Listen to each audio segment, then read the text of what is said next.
Hello friends, welcome to my channel modern chemistry classes. आज polymers का छठा lecture है। देखिएगा, क्लास 2 क्लासेस का रिवीजन पहले करवानी है आप लोग को। देखिएगा, यहाँ इलास्टोमर्स बोले तो इलास्टोमर्स वैसे पॉलिमर्स को बोलेंगे जिसमें पॉलियोमेरिक चेन सबसे weakest intermolecular force of attraction से प्रेजेंट हो। वीक मतलब ये पॉलिमर्स जो आपस में बनाया है उसका जो इंटरमोलिकुलर फोर्स ऑफ अट्रैक्शन जो होगा वो बहुत कम होगा। एक पॉलियोमेरिक चेन दूसरे पॉलियोमेरिक चेन से जो फोर्स से बना होगा वो सबसे कमजोर फोर्स से बना होगा। किस केस में? इलास्टोमर्स में। इसलिए इलास्टोमर्स का जितना भी एग्जांपल होता है सब रबर होता है। बुना एस रबर होता है, बुना एन रबर होता है, नेचुरल रबर होता है, सिंथेटिक रबर होता है। वो हो गया आपका फाइबर्स हो गया, मतलब strongest intermolecular force of attraction present रहता है। इसमें वैसा पॉलीमर जिसका इंटरमोलिकुलर फोर्स जो होगा, पॉलीमेरिक चेन के बीच जो फोर्स होगा वो स्ट्रॉन्ग फोर्स प्रेजेंट होगा। जैसा डाइपोल डाइपोल इंटरेक्शन जैसा फोर्स प्रेजेंट रहता है, या तो हाइड्रोजन बॉन्ड प्रेजेंट रहता है इस केस में फाइबर्स में। इसलिए इसमें एग्जांपल होता है सब कपड़ा, टेरिलिन का कपड़ा होता है, ग्लिप्टल होता है, नायलॉन 6 होता है, नायलॉन 610 होता है। थर्मोप्लास्टिक में क्या होता है? थर्मोप्लास्टिक पॉलीमर्स में आप लोग को बताए थे, ये आपका हो गया, ये आपका सैंपल दिखाए हैं, ये आपका फाइबर्स का दिखाया, फाइबर्स ओवरलैप कर गया, एक पॉलीमेरिक चेन दूसरे पॉलीमेरिक चेन से ओवरलैप कर गया। लेकिन यहाँ थर्मोप्लास्टिक में क्या होता है, इसमें इसका थर्मोप्लास्टिक में इंटरमोलिकुलर फोर्स ऑफ अट्रैक्शन जो होता है, मतलब ये पॉलीमेरिक चेन का जो फोर्स होता है वो लाइज करता है इन दोनों के बीच का कंडीशन को लाइज करता है। ये देखिएगा, मतलब इससे ज्यादा, मतलब इलास्टोमर से फोर्स ज्यादा होता है। ये पॉलीमेरिक चेन के बीच जो फोर्स होता है वो इलास्टोमर से ज्यादा होता है और फाइबर से कम होता है। इन दोनों के बीच का कंडीशन को बोल रहे हैं थर्मोप्लास्टिक। मतलब such type of polymers whose intermolecular force of attraction lies in between fibers and elastomers. Simple. दूसरा डिफिनेशन आप बोल सकते हैं कि वैसे पॉलीमर जिसको हीट करने पर सॉफ्ट हो जाता है, वैसे पॉलीमर्स को थर्मोप्लास्टिक पॉलीमर्स बोलेंगे। इसलिए इसका एग्जांपल आता है पोलियोविनाइल क्लोराइड, इसका एग्जांपल आता है पॉलीथीन। अब देखिएगा, थर्मोसेटिंग पॉलीमर्स में बोले थे कि वैसा पॉलीमर जिसको हीट करने पर हार्ड हो जाता है। तो जब हीट करने पर हार्ड हो जाता है वैसे पॉलीमर्स को बोलेंगे थर्मोसेटिंग पॉलीमर्स। अब ये दोनों की बात है, ये दोनों को थोड़ा सा डील कर रहे हैं, ये थर्मोप्लास्टिक और thermosetting polymer. Thermoplastic polymer soft हो जाता है, क्या होता है? सॉफ्ट। लेकिन इसको हीट करने पर इसको हार्ड हो जाता है। अब बात है कि जब ये सॉफ्ट हो जाता है, हीट करने पर सॉफ्ट होता है, तो इसको दोबारा यूज किया जाता है, रीयूज किया जाता है, रीयूज। लेकिन इसमें रीयूज नहीं होता, नॉट रीयूज, मतलब रीयूज नहीं होता है, रीसेप इसमें नहीं देते हैं। किस केस में? थर्मोसेटिंग पॉलीमर्स में। अब बात है कि इसमें जब इसमें दोबारा यूज करते हैं तो इसका आकार बार बार बदलते हैं, इसलिए इसमें होता है टेम्पोररी स्ट्रक्चर होता है और इसमें परमानेंट स्ट्रक्चर होता है। थर्मोसेटिंग में परमानेंट स्ट्रक्चर होता है और ये इसमें लीनियर चेन होता है। ये जो पॉलीमेरिक चेन आपस में जुड़ता है वो लीनियर चेन होता है, इसमें क्रॉसलिंक चेन होता है। इसमें थर्मोसेटिक पॉलीमर्स में क्रॉसलिंक चेन होता है जिसके कारण से हीट करने पर वो हार्ड हो जाता है। और कहने का मतलब इसका एग्जांपल तो आपको बता दिए, पोलियोविनाइल क्लोराइड। इसमें एग्जांपल होता है आपका बेकेलाइट होता है। जैसे स्विच बोर्ड, आप लोग घर में स्विच ऑन, पंखा का स्विच ऑन करते हैं, बल्ब का स्विच ऑन करते हैं, आपका हो गया कुकर का हैंडल्स हो गया आपका, वो भी आपका थर्मोसेटिंग पॉलीमर्स है। ठीक है। अब आते हैं एडिशन पॉलीमर्स। एडिशन पॉलीमर्स आपको बताए थे कि polymers form without removal of any by product molecules. अगर कोई पॉलीमर्स बनता है बिना कोई बाई प्रोडक्ट निकले, अगर बिना कोई बाई प्रोडक्ट निकले अगर कोई भी पॉलीमर्स बनता है तो वैसे पॉलीमर्स को बोलते हैं एडिशन पॉलीमर्स। लेकिन कंडेंसेशन पॉलीमर्स में क्या होता है कि एक polymers form with the elimination of by product molecules, जैसे कि अल्कोहल हो गया, वाटर हो गया, अमोनिया हो गया, इस प्रकार से बाई प्रोडक्ट जब बाहर निकलता है तो वैसे पॉलीमर्स को बोलते हैं कंडेंसेशन पॉलीमर्स। देखिएगा, प्लास्टिसाइजर्स क्या होता है? प्लास्टिसाइजर्स में आपको बोले थे कि वो ऑर्गेनिक कंपाउंड्स जो थर्मोप्लास्टिक को सॉफ्ट करने में मदद करता है। जैसे यहाँ बताए थे पोलियोविनाइल क्लोराइड को केवल हीट करने पर हार्ड नहीं होता, केवल हीट करने पर इसको सॉफ्ट नहीं किया जाता। तो बाहर से कुछ पॉलीमर्स ऐसे होते हैं जिसको हीट करने के बावजूद भी उसको सॉफ्ट करना पॉसिबल नहीं होता है, वो हार्ड ही रहता है। तो उस केस में कुछ बाहर से ऑर्गेनिक कंपाउंड को डिसॉल्व किया जाता है, मिलाया जाता है, तो जो ऑर्गेनिक कंपाउंड बाहर से मिलाया जाता है उसी ऑर्गेनिक कंपाउंड्स को बोलते हैं प्लास्टिसाइजर। जैसे इसमें क्या मिलाया जाता है, तो इसमें die and butyl phthalate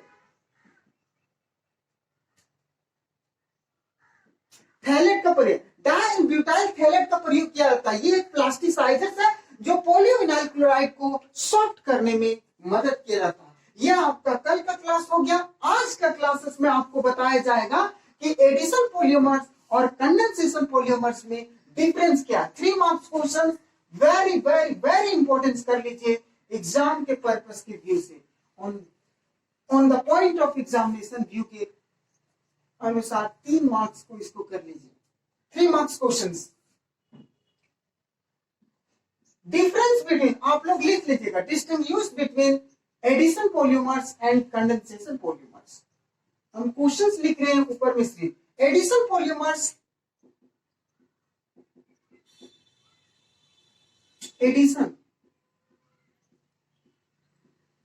addition polymers का दूसरा नाम हम बोल सकते हैं, जो कहने के मतलब, ध्यान से देखिए, यहाँ थोड़ा सा हम एग्जाम्पल लिख रहे हैं, एग्जाम्पल के माध्यम से सारा कुछ समझाएंगे। यहाँ आपका इथीन है, बहुत 3-4 लेक्चर में आपको इथीन लिखना सिखाएं। ये इथीन है, अब ये इथीन का पॉलीमेरिजेशन करवाएंगे पेरोक्साइड के प्रेजेंस में, तो क्या बनता है, पॉलियो इथीन बनता है। आप जानते हैं, बड़ा आराम से जानते बनाना। क्या करना है, पाई बॉन्ड को तोड़ के एक फ्री रेडिकल इधर एक फ्री रेडिकल उधर, बस और कुछ नहीं करना। ये आपका बन गया पॉलीथीन, ये आपका इथीन पॉलीथीन। अब ये क्या है, ये सेम टाइप ऑफ मोनोमर्स है, मतलब ये एडिशन पॉलीमर्स का एग्जांपल है। ये पहला एडिशन पॉलीमर्स का एग्जांपल है। एक कंडेंसेशन पॉलीमर्स का भी एग्जांपल हम देख के आपको समझाएंगे। देखिएगा, मान लेते हैं हम टेरिलिन ले लेते हैं। क्या ले लेते हैं, टेरिलिन। तो टेरिलिन में 2 प्रकार से मोनोमर्स का प्रयोग किया जाता है। देखिएगा, ये हो गया इथाइलिन ग्लाइकोल, आपका हो गया, ये क्या हो गया, इथाइलिन ग्लाइकोल। एनएच मॉलिक्यूल्स ले रहे हैं, सब में एनएच मॉलिक्यूल। और एक होता है टेरिथेलिक एसिड। देखिएगा, ध्यान से देखिए, ये है आपका टेरिथेलिक एसिड, ये आपका हो गया टेरिथेलिक एसिड OH। ध्यान से देखिए OH, ये भी एनएच मॉलिक्यूल्स ले लिए। और यहाँ जो बन के तैयार हुआ वो मेरा पॉलीमर्स बना है। देखिएगा, यहाँ मेरा पॉलीमर्स बना है, बड़ा बड़ा मॉलिक्यूल्स लिख दिए, पॉलीमर्स बना।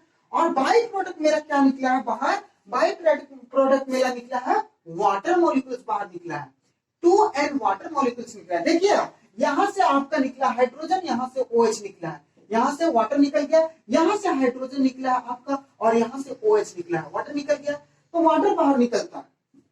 अब बात है कि बताइए एडिशन पॉलीमर्स, ये देखिए, ये एडिशन पॉलीमर्स है, ये जो बन के तैयार हुआ, इसमें बाई प्रोडक्ट नहीं निकला है, मतलब ऐसे पॉलीमर्स को बोलते हैं एडिशन पॉलीमर्स।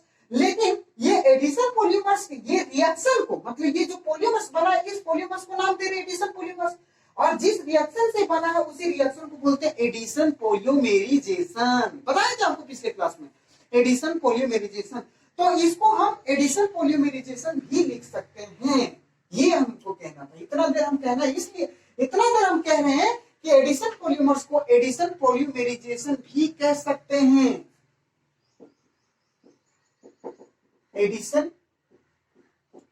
पॉलीमेरिजेशन। आप देखिए एग्जाम में आपका आएगा कि एडिशन पॉलीमर्स और कंडेंसेशन पॉलीमर्स, यहां भी लिख ले रहे हैं, देख लीजिएगा।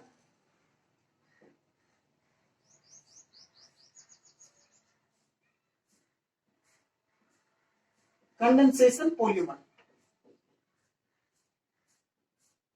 और एग्जांपल और लिख रहे हैं, कंडेंसेशन पॉलीमेरिजेशन।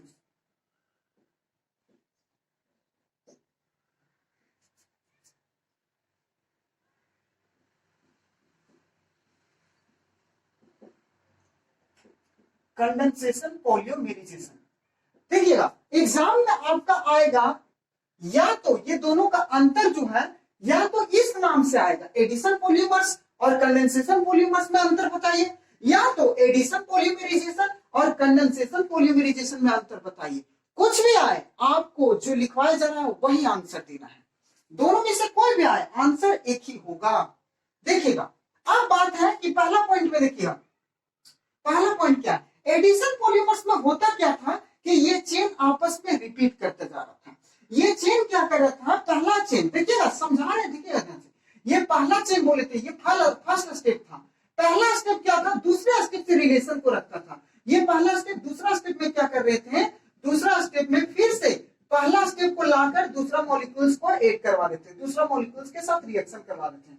पहला स्टेप को दूसरा स्टेप में लाकर, मतलब पहला स्टेप का जरूरत पहला दूसरा सेकेंड स्टेप में हमको पहला स्टेप का मॉलिक्यूल्स जरूरत पड़ रहा था, मतलब हर एक स्टेप एक दूसरे से कनेक्शन था, इसलिए इसका दूसरा नाम होता है लीनियर चेन ग्रोथ पॉलीमर्स, क्योंकि ये चेन को बढ़ा रहा था। एक चेन, पहला स्टेप, हर एक चेन एक दूसरे से रिलेशन में रख रहा था, हर एक चेन एक दूसरे को चेन को प्रोपागेट कर रहा था, चेन को बढ़ा रहा था, इसलिए इसका दूसरा नाम है chain growth polymers.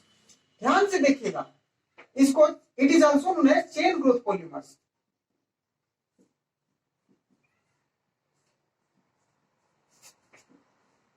Chain growth polymers, पहला पॉइंट हो गया आपका कि it is also known as chain growth polymers. क्यों नाम पड़ा आपको बताएं कि पहला स्टेप दूसरा स्टेप से रिलेशन में रखता था, डिपेंड होता, मतलब each step chain growth polymers में, एडिशन पॉलीमर्स में क्या हो रहा था कि each step is dependent from other step, हर एक स्टेप एक दूसरे से डिपेंड में रहता था, इसलिए इसका नाम है चेन ग्रोथ पॉलीमर्स। और समझिए कि ये चेन को आपस में जोड़कर चेन को बढ़ा रहा था, that is chain growth polymers. लेकिन कंडेंसेशन पॉलीमर्स में होता क्या है, हर एक स्टेप, पहला स्टेप, दूसरा स्टेप, तीसरा स्टेप, हर एक स्टेप एक दूसरे से इंडिपेंडेंट होता है, पहला स्टेप दूसरा स्टेप से कोई लेना देना नहीं रहता, इसलिए इस पॉलीमर्स का एक और नाम होता है स्टेप ग्रोथ पॉलीमर्स, क्योंकि हर एक स्टेप दूसरा स्टेप से इंडिपेंडेंट होता है, इसलिए इसका दूसरा नाम होता है स्टेप ग्रोथ पॉलीमर्स। देख लीजिएगा, it is also known as step growth polymers, it is also known as a step growth.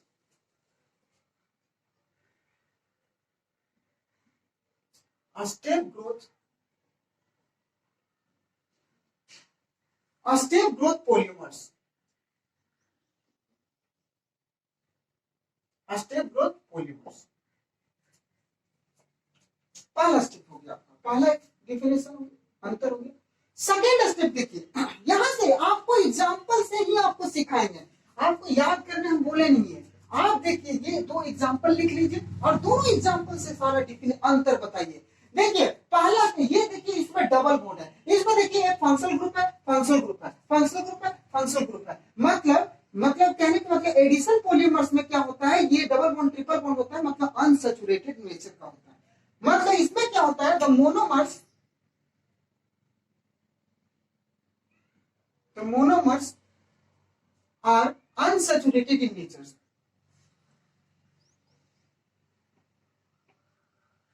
The monomers are unsaturated in nature. लेकिन इसमें मोनोमर्स क्या होता है, इसमें monomers are bifunctional nature. देखिएगा दो फंक्शनल नेचर है, एक फंक्शनल ग्रुप, दूसरा functional group, alcohol, carboxylic acid, दो फंक्शनल ग्रुप है, इसलिए इसमें क्या होता है, monomers are bifunctional nature.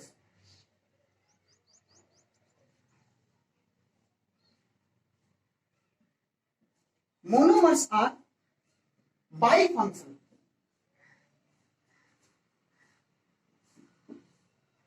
Bifunctional in nature. Clear? दूसरा पॉइंट हो गया, आप यहीं से लिखिए ना, ज्यादा आपको। तीसरा पॉइंट में आप क्या बोलिएगा, क्या बताइए, ये एडिशन पॉलीमर्स में कोई बाई प्रोडक्ट निकला है क्या? नहीं निकला, लेकिन कंडेंसेशन पॉलीमर्स में बाई प्रोडक्ट वाटर निकला। तो तीसरा पॉइंट आपका यही आ गया कि एडिशन पॉलीमर्स में बाई प्रोडक्ट मतलब नहीं निकलता है, नो बाई प्रोडक्ट। यहां देखिएगा, नो बाई प्रोडक्ट, टैग लिख देंगे, no by product,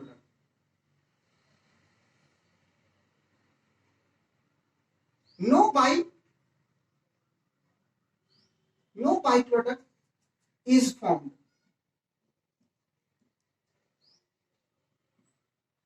during addition polymerisation.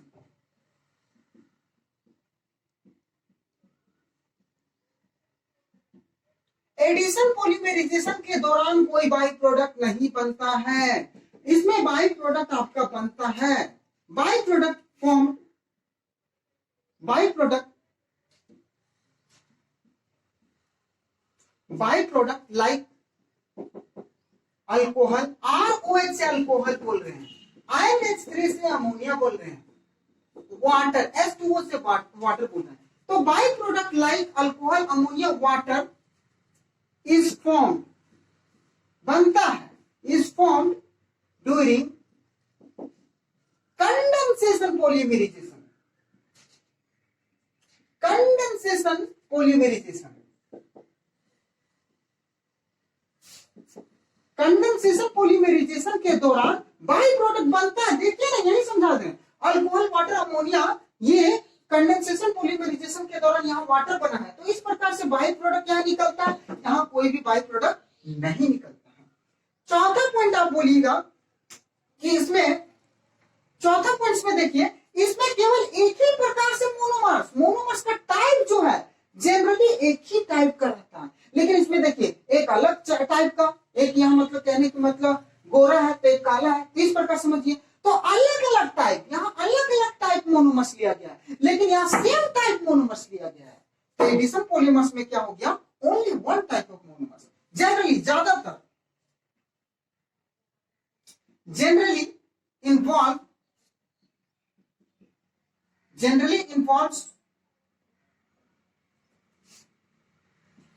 only one type of monomer, केवल एक ही टाइप का मोनोमर्स लिया जाता है, generally involve only one type of monomers, इसमें एक ही टाइप का मोनोमर ज्यादातर, क्योंकि बुना एस रबर में बुना एन रबर में दो टाइप होता है, लेकिन जनरली ज्यादातर हम आपको बताएं मोस्ट ऑफ द केसेस में, लेकिन इसमें क्या होता है, generally involve more than two type of monomers, लेकिन नायलॉन 6 में एक ही मोनोमर्स होता है। थोड़ा सा जनरली आप समझ रहे हैं कि नहीं, generally involve more then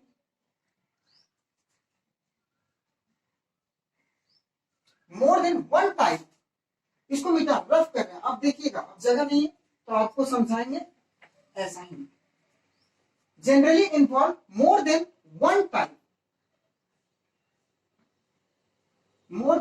type of monomers. तीसरा आपका चौथा पॉइंट, आपको पांचवा पॉइंट बताया जा रहा है, पांचवा पॉइंट में बताइए कि क्या इसमें बाई प्रोडक्ट निकला था, एडिशन पॉलीमर्स में क्या बाई प्रोडक्ट निकला था, नहीं निकला था। क्या कंडेंसेशन पॉलीमर्स में बाई प्रोडक्ट निकला है, हाँ निकला है, वाटर अल्कोहल अमोनिया जैसा बनता है। तो बताइए कि इसका मोलिकुलर मास जो होगा, इसका इंपेरिकल फार्मूला जो होगा कंडेंसेशन एडिशन पॉलीमर्स में, देखिए यहाँ थोड़ा सा देखिए ना, एडिशन पॉलीमर्स में यहाँ जो बना है, इसका जो मोलिकुलर मास होगा वही इसका मोलिकुलर मास होगा, इसका इंटेग्रल मल्टीपल होगा, इसका जो होगा इसी का मल्टीपल होगा, क्योंकि कोई बाहर नहीं निकला है, मल्टीपल होगा, या तो इसका इंपेरिकल फार्मूला जो होगा वही इसका इंपेरिकल फार्मूला होगा, लेकिन यहाँ कंडेंसेशन पॉलीमर्स में इसका इंपेरिकल फार्मूला जो होगा वो इसका पॉलीमर जो बन के तैयार होगा उसका इंपेरिकल फार्मूला नहीं सेम होगा, मतलब दोनों का इंपेरिकल फार्मूला सेम नहीं होगा, मोनोमर और पॉलीमर का इंपेरिकल फार्मूला सेम नहीं होगा। क्यों? क्योंकि बाई प्रोडक्ट इसमें निकल रहा है बाहर, तो बाई प्रोडक्ट निकल रहा है तो कुछ तो लॉस हो रहा है, कुछ मोलिकुलर फार्मूला अलग हो रहा है, कुछ मास उसका अलग हो रहा है, तो जब मास अलग हो रहा है तो इसका मोलिकुलर मास जो होगा और पॉलीमर्स का जो मोलिकुलर मास होगा वो सेम नहीं होगा। यही अगला पॉइंट लिखने जा रहे हैं, ध्यान दीजिएगा, इसमें इसको मिटा रहे, रफ कर रहे हैं, देखिएगा आप अपने से समझाना होगा, दिमाग में लोड कर लीजिए कि कंडेंसेशन पॉलीमर्स का एग्जांपल क्या है। अब बात है कि इसमें क्या होता है, इसमें मोलिकुलर वेट जो होगा,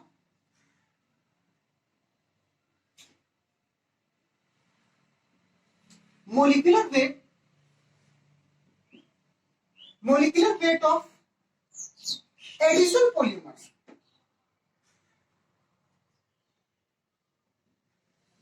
addition polymers are integral multiple, integral multiple मतलब मल्टीपल होगा, integral multiple, integral multiple of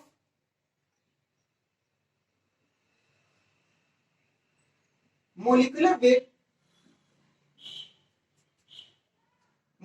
weight of monomers. इसको पहले समझ लीजिए। यहां क्या बोले, molecular weight of addition polymers. इसमें एडिशन पॉलीमर्स का जो मोलिकुलर वेट होगा वो इंटेग्रल मल्टीपल होगा। देखिए मल्टीपल होगा मतलब इसका गुना, 2 गुना, 4 गुना, integral multiple of molecular weight of monomers. मतलब ये जो मोनोमर्स, ये मोनोमर्स का जो वेट होगा इसका मल्टीपल होगा ये, क्योंकि यहाँ कोई बाई प्रोडक्ट नहीं निकला है। लेकिन इसमें बाई प्रोडक्ट, ये कंडेंसेशन पॉलीमर्स में बाई प्रोडक्ट निकला है, तो ये ऐसा नहीं होगा। मतलब इस केस में लिखेंगे molecular weight of condensation polymers are not integral multiple of molecular weight of monomers. उल्टा इसका रेसिप्रोकल लिख लीजिए, यहाँ नोट लगा दीजिए, बस हो जाएगा। लिख दे रहे हैं आपको, देखिएगा 5वां पॉइंट लिख रहे हैं, molecular weight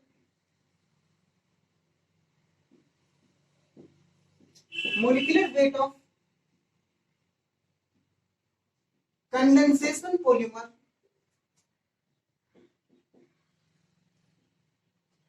are not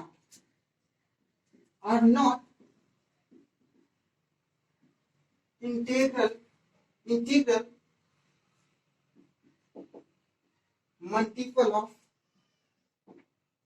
monomers। क्या बोले, molecular weight of condensation polymers are not integral multiple of monomers. आपको समझा दिए। अब स्क्रीनशॉट लीजिए, आगे बताएंगे 1 2 3। अब इसको ज्यादा समझाने की जरूरत नहीं है, एक बार में आप समझ जाइएगा।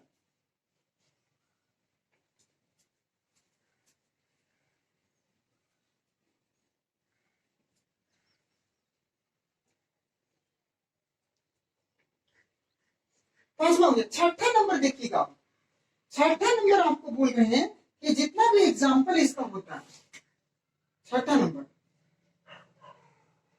All homopolymers. होमोपोलीमर्स आप जान रहे हैं, पहले लिख ले रहे हैं थोड़ा सा। ऑल होमोपोलीमर्स along with बताइए along with क्या होगा, गुना एस रबर, गुना S rubber,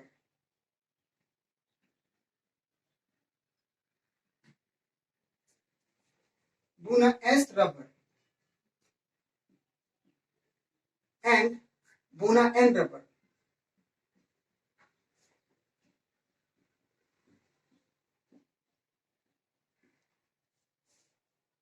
Are the example of addition polymers।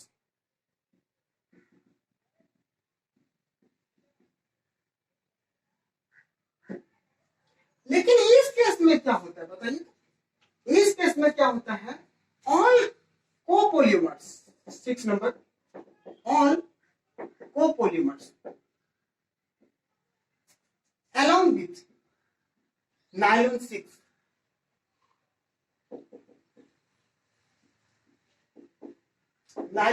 along with nylon 6। देखिएगा पढ़ रहे, स्पेलिंग देखिए पढ़ रहे हैं, आपको समझ में आ रही है। nylon 6 along with nylon 6 are the example of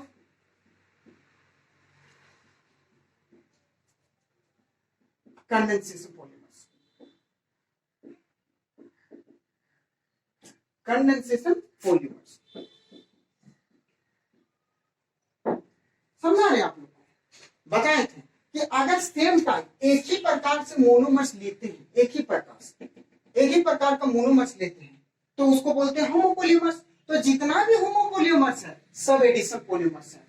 और दो तो और है, गुना एस रबर और गुना एन रबर, जिसमें 2 मोनोमर्स होता है, फिर भी ये एडिशन पॉलीमर्स है क्योंकि बाई प्रोडक्ट बाहर नहीं निकलता है। लेकिन कंडेंसेशन पॉलीमर्स में बताए थे कि 2 मोनोमर्स रहता है, 2 टाइप ऑफ मोनोमर्स रहता है, इसका एनएच और एक और रहता है इसका एनएच। 2 प्रकार के मोनोमर से बनता है, तो 2 अलग अलग प्रकार से मोनोमर से बनता है, तो उसको बोलते हैं कोपोलीमर्स। और जितना भी कोपोलीमर्स है सभी को बोलते हैं condensation polymers along with nylon 6, और नायलॉन 6 को भी लेकर, क्योंकि नायलॉन 6 में एक ही मोनोमर्स होता है। ये आपको समझ में आ गया होगा। आगे देखिएगा, आपको और बताया जा रहा है थोड़ा सा। 7 पॉइंट नंबर देखिए, 7 नंबर, ये एडिशन पॉलीमर्स में आपको बताए थे। यहाँ नीचे देखिएगा, एडिशन पॉलीमर्स में क्या हो रहा था, R2O2 यहाँ पेरोक्साइड ले रहे थे, क्या ले रहे थे? पेरोक्साइड। और ये कौन सा मैकेनिज्म से हो रहा था? ये जो आपको फ्री रेडिकल आपको बता रहे थे, फ्री रेडिकल, ये देखिए, एक बॉन्ड तोड़ के एक इलेक्ट्रॉन इस कार्बन को, एक इलेक्ट्रॉन इस कार्बन को, मतलब फ्री रेडिकल मैकेनिज्म से आपको बताना। तो ये रिएक्शन जो होता है वो फ्री रेडिकल मैकेनिज्म से होता है, मतलब it take place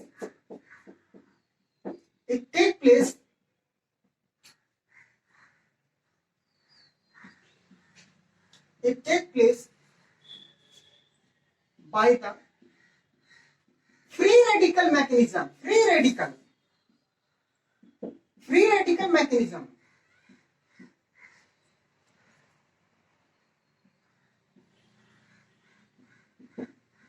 free radical mechanism से होता है ये reaction, it take place by the free radical mechanism. अभी आपको बताएं, लेकिन इसमें कोई ऐसा मैकेनिज्म का आवश्यकता नहीं होता है। कंडेंसेशन पॉलीमर्स में ऐसा कोई मैकेनिज्म का आवश्यकता नहीं होता है। तो no such mechanism take place, no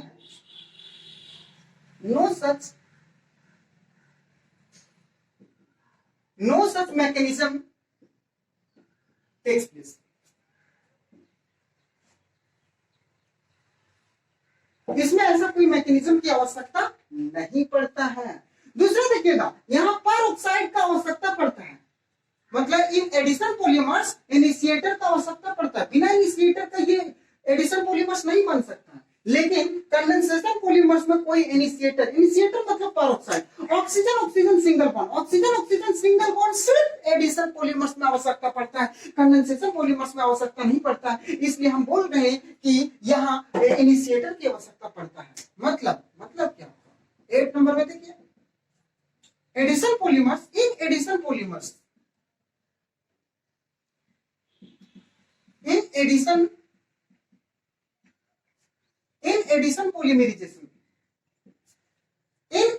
polymerization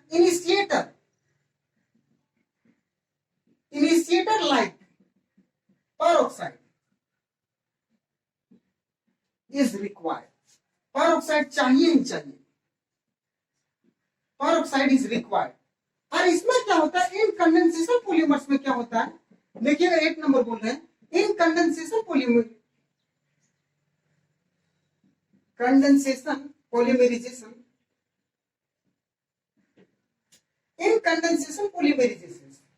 no initiator is required.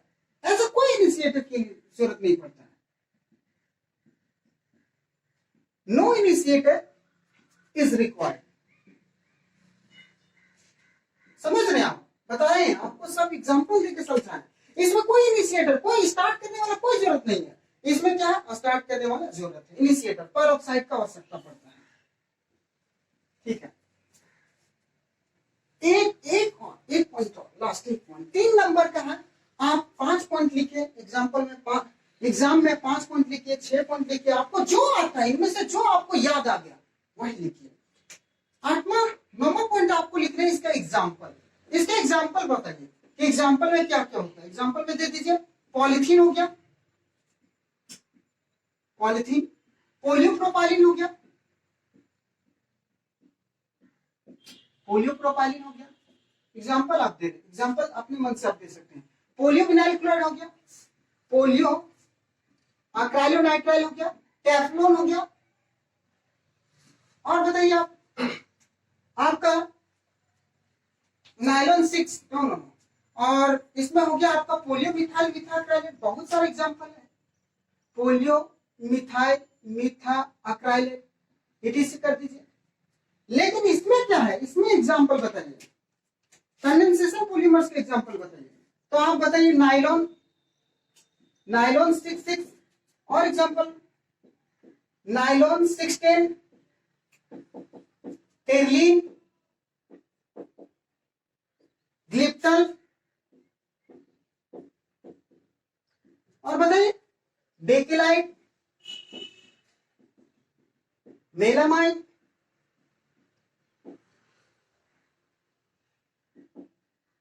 Etc. कर दीजिए। जल्दी से आप स्क्रीनशॉट लीजिए, 1 2 3।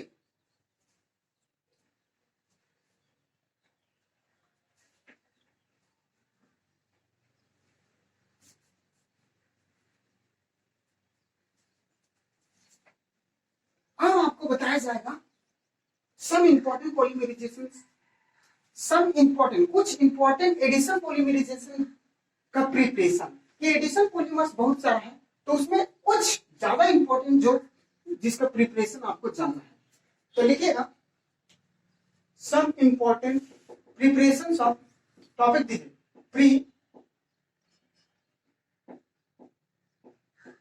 प्रिपरेशन ऑफ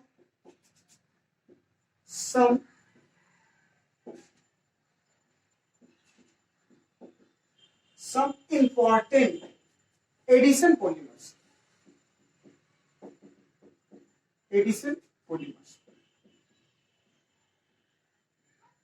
कुछ एडिशन पॉलीमर्स का कुछ इंपॉर्टेंट प्रिपरेशन कैसे बनता है। तो पहला आपको बताया जा रहा है पॉलीथीन। पॉलीथीन का दूसरा नाम है पोलियोइथाइलिन। देखिए पोलियोइथाइलिन, ठीक है। ये होता क्या है, तो आपको एक एक करके डील किया जाएगा। इसमें सिंपली क्या होता है, ये आपका हो गया इथीन हो गया, ये आपका इथीन हो गया। जब पॉलीमराइजेशन करवाते हैं, यहां पॉलीमराइजेशन करवाते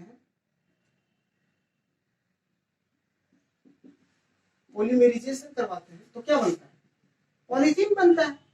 एक फ्री रेडिकल इधर, एक फ्री रेडिकल इधर, बस बन गया आपका पॉलीथीन। ये आपका पॉलीथीन बनके तैयार। इसी पॉलीथीन के बारे में डील करना है। तो ये पॉलीथीन जो होता है, आप बहुत सारे पॉलीथीन देखें, सब्जी जो जिस प्लास्टिक में लाते हैं वो आपका पॉलीथीन हो गया, ठीक है। वायर्स हो गया, वायर इंसुलेशन वायर हो गया, पॉलीथीन हो गया, बॉटल हो गया, स्क्वीज बॉटल हो गया। तो ये जो पॉलीथीन होता है, ये दो प्रकार से पॉलीथीन होता है। इसका प्रिपरेशन अभी आपको बताया नहीं, आगे बताएंगे, लेकिन ये दो प्रकार से होता है, वही चीज बताएंगे। पहला नंबर क्या होता है, it is of two types, simply लिखे हैं टू टाइप्स। ये दो प्रकार से होता है। पहला नंबर देखिए, low density polythene. Low density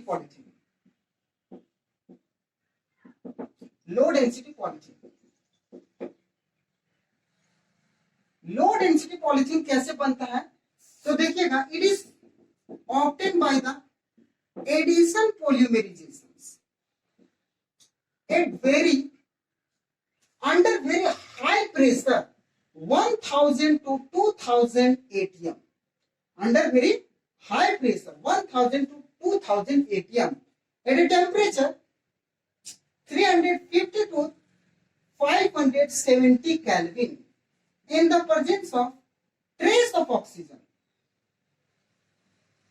trace of dioxygen, मतलब trace मतलब थोड़ा सा ऑक्सीजन की मात्रा यहां लिया जाता है, तब बनता है आपका लो डेंसिटी पॉलीथीन। यहां आपका कोई चीज में अंतर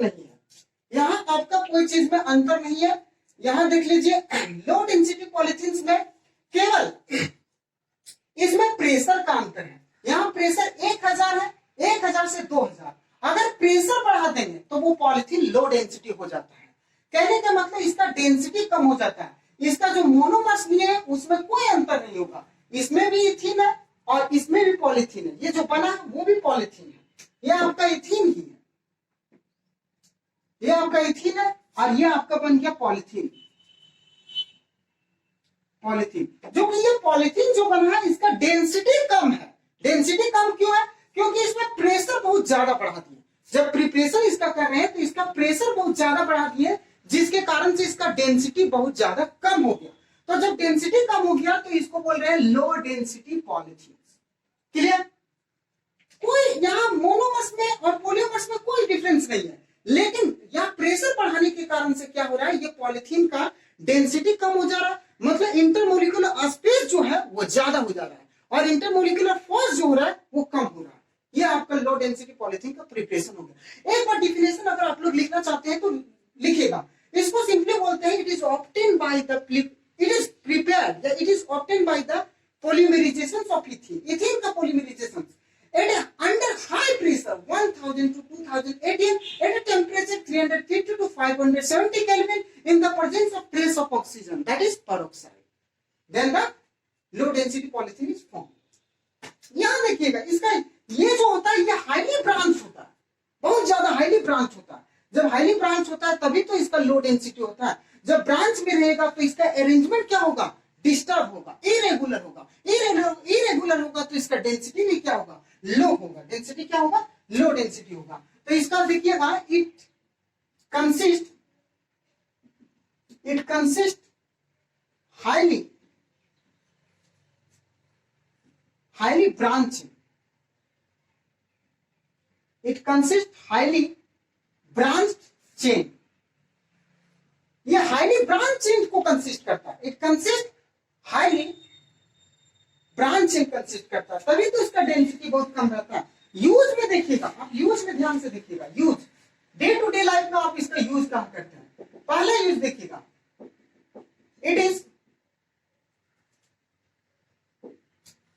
used in plumber as a form of, it is used as a form of, या तो बोलिए पैकिंग मटेरियल। आप पैकिंग, जैसे बिस्किट पैक करते हैं तो जो प्लास्टिक का प्रयोग किया जाता है, जैसे आप सब और फूड मटेरियल पैक करते हैं तो वो जो पॉलिथीन है वो आपका लो डेंसिटी पॉलिथीन है।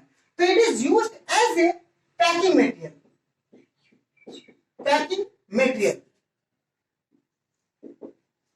Packing material in the form of thin plastic.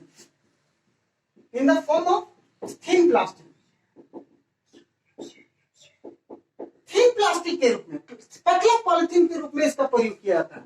और यूज इसका बहुत सारा होता है। तो देखिए, इंसुलेशन आप जान रहे, वायर आपका, मान लीजिए ये वायर हो गया, तो ये वायर के ऊपर जो कवर लगा रहता है, ये वायर के ऊपर जो कवर लगा, इसी को बोल रहे हैं इंसुलेशन। तो इंसुलेशन में प्रयोग किया जाता है इसका। तो for insulation of electricity carrying wire,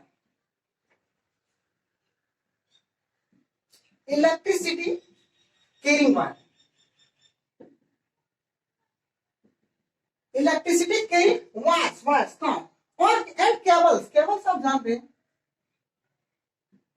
cables. और यूज आप अगर लिखना चाहते हैं तो इसका बनाया जाता है फ्लेक्सिबल पाइप, मुड़ने वाला पाइप, मतलब एकदम soft pipe for making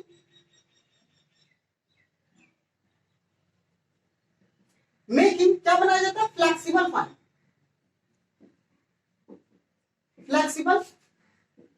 pipes बनाया जाता है। तो खिलौना भी बनाया जाता है इसका, खिलौना फ्लेक्सिबल पाइप्स हो गया, टॉयज हो गया, स्पीच बोतल, पानी पीने वाला बोतल्स, आप जान रहे हैं स्पीच बोतल।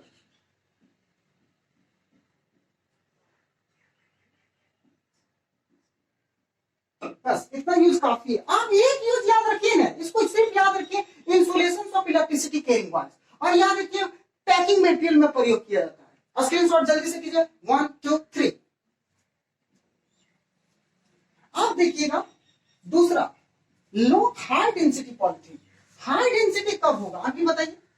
हाई डेंसिटी कब होगा, जब इसमें प्रेशर बहुत कम होगा। अगर कोई भी केमिकल रिएक्शन हो रहा है, अगर वहां प्रेशर कम देंगे तो उसका डेंसिटी बढ़ जाएगा, प्रेशर ज्यादा कर देंगे तो डेंसिटी कम हो जाएगा। तो हाई डेंसिटी हमको चाहिए, क्या चाहिए, पॉलिथीन चाहिए, लेकिन हाई डेंसिटी में। दूसरा नंबर हो गया high density polythene. High density polythene, तो हाई डेंसिटी पॉलिथीन में क्या होगा, इसमें सिंपल में बोलिएगा इट इज प्रिपेयर्ड या इट इज ऑब्टेन। देखिएगा मोनोमर्स वही रहेगा, मोनोमर्स में कोई अंतर नहीं होगा, प्रेशर में अंतर होगा। ये हो गया आपका इथीन, और यहां जो बनेगा प्रेशर में अंतर होगा। तो it is obtain by the addition polymerization. ये एडिशन पॉलीमराइजेशन से ऑब्टेन होता है अंडर वेरी लो प्रेशर, बहुत लो प्रेशर रहता है। देखिएगा 6 से 7 एटीएम इसका प्रेशर जो होता है, 6 to 7 एटीएम प्रेशर लिया जाता है। एट ए टेम्परेचर, यहाँ टेम्परेचर इसका कितना रहता है, एट ए टेम्परेचर सिर्फ यहाँ देखिए 333 बोलिए ना, 333 से 10 ज्यादा, 333 से 10 ज्यादा, इतना केल्विन इसमें प्रेशर टेम्परेचर लिया जाता है। In the presence of Ziggler NATA catalyst, Ziggler NATA catalyst का प्रयोग होता है। जिगलर नाटा कैटलिस्ट, जिगलर नाटा कैटलिस्ट क्या होता है आपको देखिए यहां लिख देना है।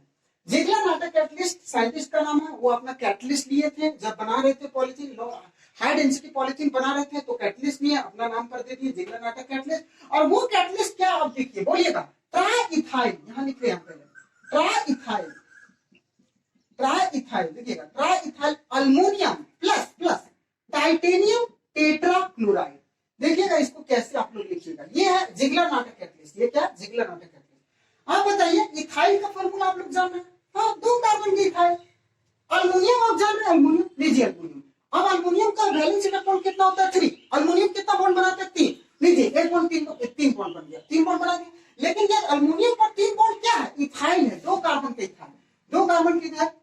यहां देखिए CH3 CH2, ये इसी को बोल रहे हैं इथाइल, इसको एक साथ लिख रहे हैं, 1 carbon 2 carbon 2 carbon 3 hydrogen 2 hydrogen 5 hydrogen, इसी को बोल रहे हैं इथाइल। तो यहां देखिए C2H5 ये हो गया इथाइल, C2H5 ये हो गया इथाइल, C2H5 ये हो गया इथाइल। तो 1 2 3 इथाइल है, कितना इथाइल 3, इसलिए बोले ट्राई इथाइल अल्मोनियम, अल्मोनियम क्या अल्मोनियम। और ये जो है ये टाइटेनियम इसका नाम होता है, और 4 को बोलते हैं टेट्राक्लोराइड।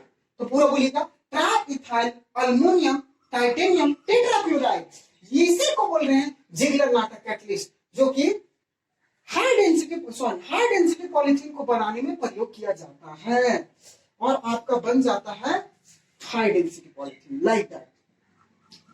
इसका डेंसिटी क्या होगा, बहुत कम होगा पॉलिथीन, लेकिन कौन सा पॉलिथीन, हाई डेंसिटी पॉलिथीन बन जाता है, हाई डेंसिटी पॉलिथीन।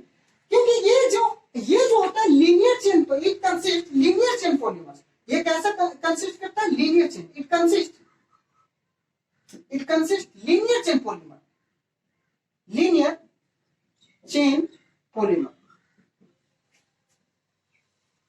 ये क्या कंसिस्ट करता है, linear chain polymers, it consist linear chain polymers. आपको यूज भी बताना होगा, इसका यूज बताइए। तो इसका यूज क्या आता है, हार्ड मटेरियल, थोड़ा सा मोटा मोटा प्लास्टिक बनाया जाता है, जैसे आपका कुर्सी हो गया, टेबल्स हो गया, प्लास्टिक का टेबल्स हो गया, बकेट्स हो गया, डस्टबिन हो गया, इस प्रकार से बनाया जाता है। तो यहां लिख दे रहे हैं एक पॉइंट में, it is used in making buckets, बाल्टी, बकेट्स बनाया जाता है, ट्यूब्स बनाया जाता है, डस्टबिन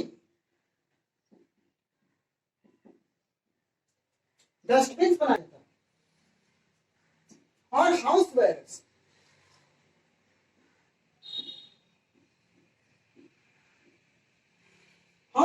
बनाया जाता है।